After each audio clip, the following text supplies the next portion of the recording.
Hello, welcome back to the channel. Today, we're diving straight into how to use Airtable for A/B testing result tracking.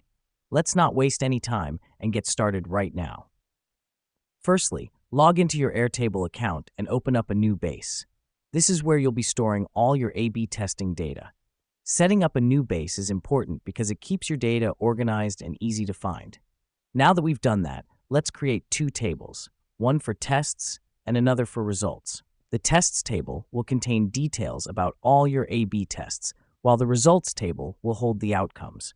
This is crucial because it helps you keep your test details separated from your results, which aids in better data analysis.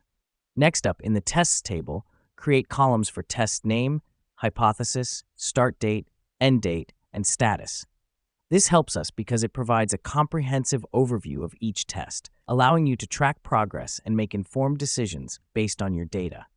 Now, let's jump over to the results table. Here, create columns for test name, version, impressions, conversions, and conversion rate.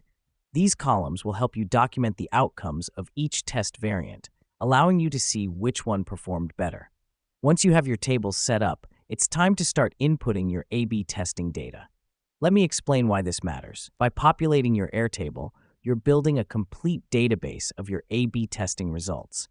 You'll be able to see trends, track progress over time, and make data-driven decisions.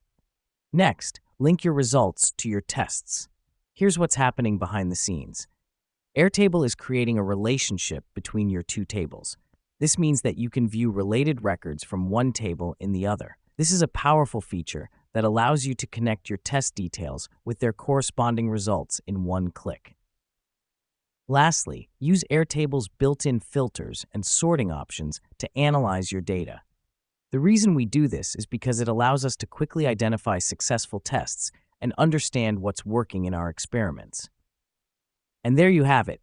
You've just learned how to use Airtable to track your A/B testing results. It's a powerful tool that can help you become more data-driven in your decision-making. Thanks for tuning in, and remember, always let data guide your actions. Until next time.